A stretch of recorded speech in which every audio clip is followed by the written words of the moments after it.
Folks, you agree with me, I'm sure. Enough is enough is enough. We have to stand up. I don't want to hear about, well, we can't take it on because it's too politically dangerous. The world has changed. The American public has changed.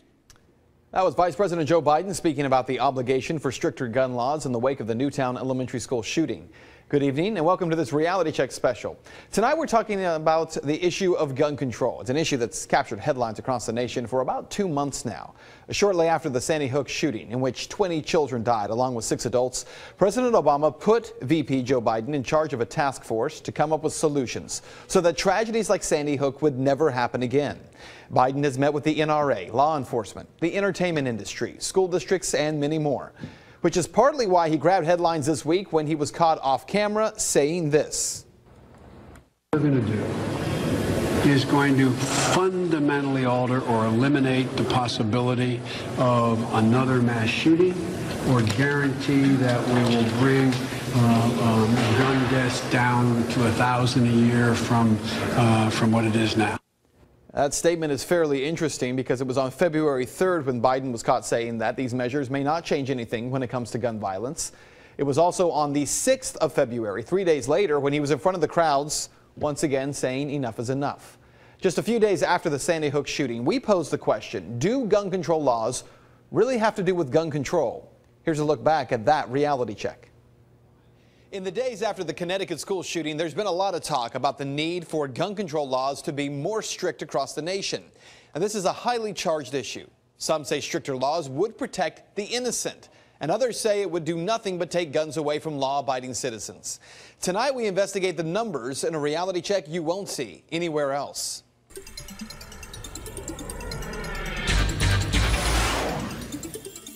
The language being used by gun control advocates, politicians, and many in the national media all sounds the same. We need to get angry about what happened in Connecticut.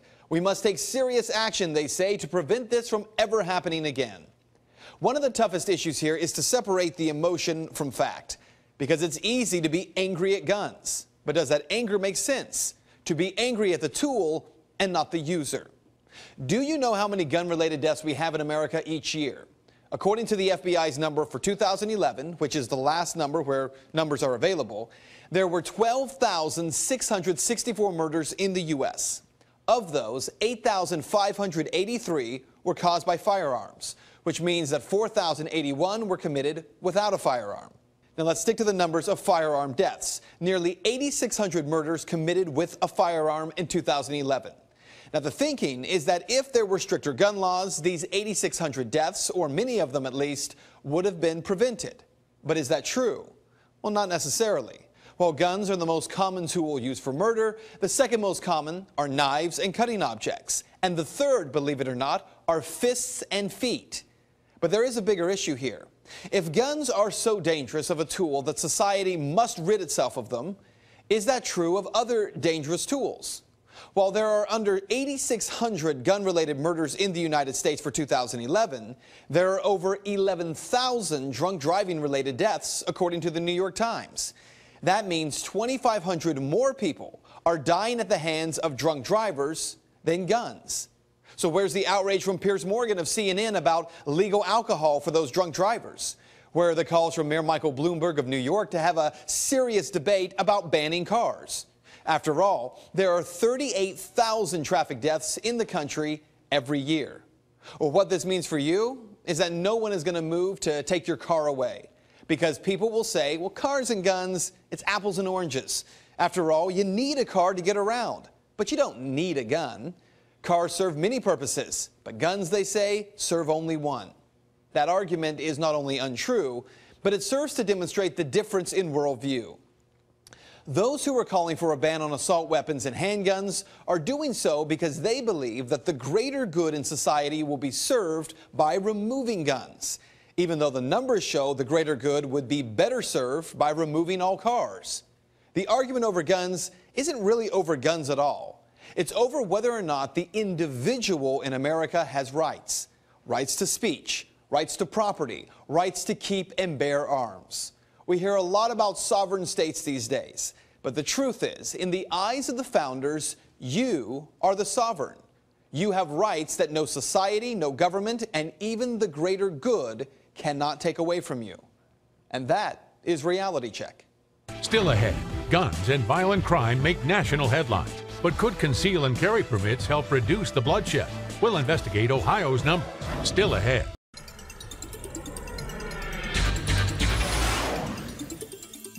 When people tell me that you can't prevent these kinds of occurrences, that doesn't mean we can't do something to, God forbid if it happens again, diminish the carnage. It matters. It matters. And that was Vice President Joe Biden making a pitch to Democrats in Congress. Biden attempting to rally lawmakers behind President Obama's gun violence proposals during a retreat Wednesday evening. Now, Biden has been charged to lead a task force that President Obama is calling on to help reduce gun violence. Chances are that commission will not come back with a recommendation for more concealed carry permits as part of the answer. But should they? A few weeks ago, we investigated Ohio's concealed carry numbers. Here's a look back at that reality check.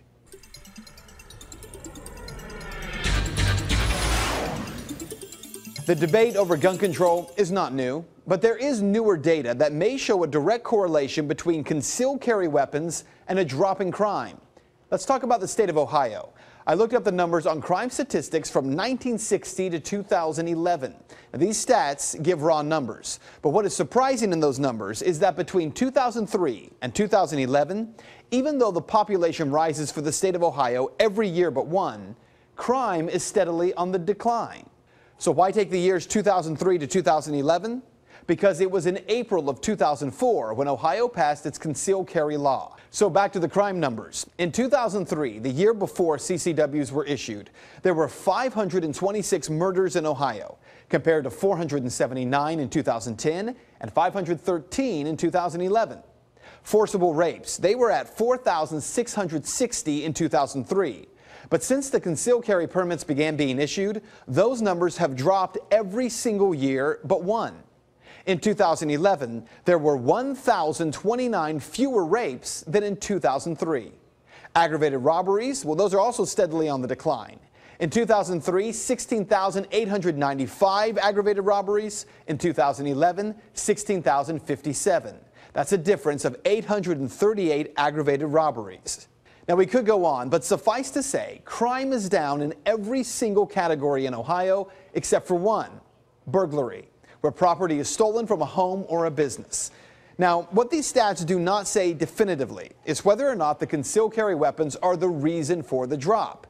It is true the surge in permits issued does correlate to the drop in crime, and yet there's no way to know for sure what other factors could play a role. Okay, but even if concealed carry permits might be helping to lower crime, the president's task force is designed to prevent mass shooting tragedies. Can concealed weapons stop that? Well, maybe. A week ago, 22-year-old Jacob Tyler Roberts walked into the Clackamas Town Center Mall just outside of Portland, Oregon. Roberts was armed with an AR-15 rifle and he opened fire inside the mall. He killed 2 people and wounded a third before taking his own life. Now, what most of the media has not told you is why Roberts killed only 2 people before killing himself.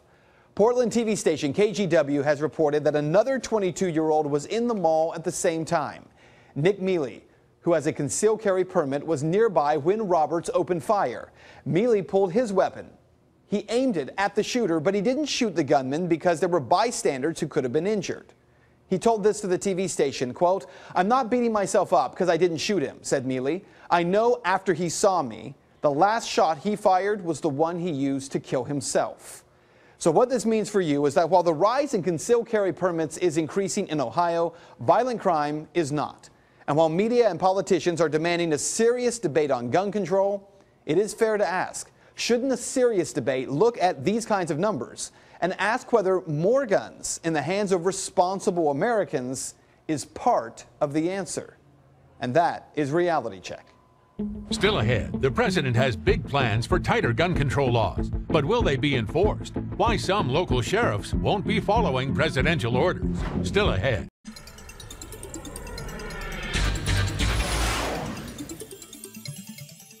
The President of the United States is, our boss. But he's also, the president and the first lady are kind of like the mom and the dad of the country. And when your dad says something, you listen. And when you don't, it usually bites you in the ass later on. Well, welcome back to this reality check special on gun control. Comedian Chris Rock explaining President Obama, he says, is the dad of the nation. When he calls for stricter gun control, the rest of the country should listen. Not sure who he's talking to there, but there are well over 200 county sheriffs across the country who have said they will not fall into line with any executive order from the president that violates the Second Amendment. Here's a look at that reality check.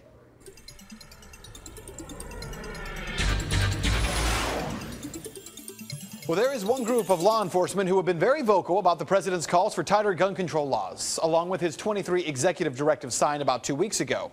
That group of law enforcement, county sheriffs from across the country.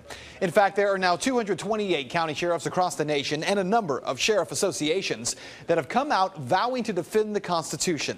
In order to do that, they say they will not enforce any federal law that violates the Second Amendment rights of the people in their counties.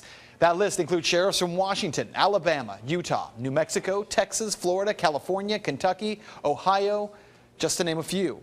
In fact, it is a sheriff from Kentucky who says he was the first to make this stand that seems to have rapidly spread across the nation. He is Sheriff Denny Payman from Jackson County, Kentucky, and he spoke with me by phone.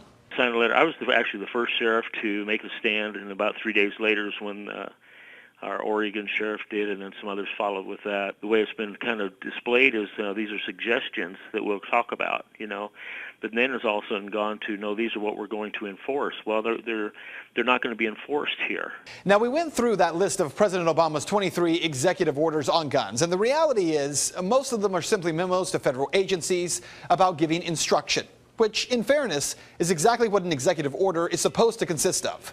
From what we can tell, the list of 23 does not really include any new laws on guns via executive order, which is what Sheriff Payman says he is looking out for. This is my feeling, okay, and I believe I'm on the right track. Is what they're doing is they're trying to find a soft spot.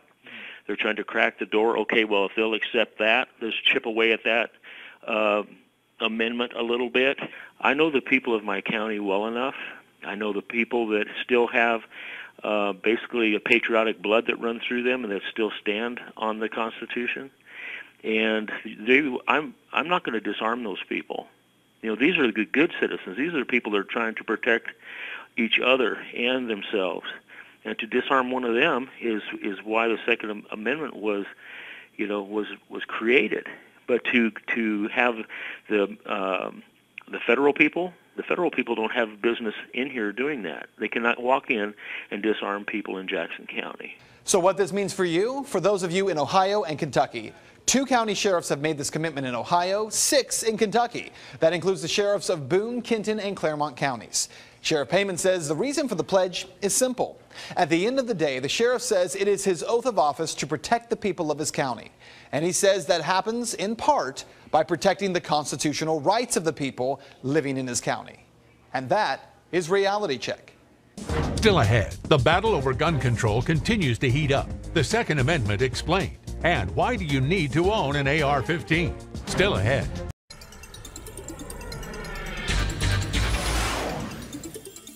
I know the Second Amendment. What I haven't heard is one coherent reason why any civilian in America needs an AR-15 military-style assault weapon. That is CNN host Piers Morgan asking a question that he has asked now for several weeks. Why does anyone, regardless of the Second Amendment, need an AR-15 rifle? I'm going to try to answer that question in just a moment, but first a look back at a reality check that explains the origins of the Second Amendment. Over gun control is something making headlines all over the country. For the past week, Reality Check has looked at the numbers behind gun control and crime rates. But tonight, we're looking at the Second Amendment, the intention behind it, and what the founders might think about the gun debate today. This is a Reality Check you won't see anywhere else.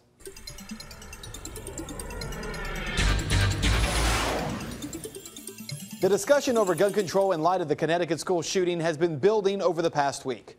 Among the claims made that the Second Amendment was meant for hunting at a time when people use muskets. So we begin tonight with what the Second Amendment says. Quote, a well-regulated militia being necessary to the security of a free state, the right of the people to keep and bear arms shall not be infringed.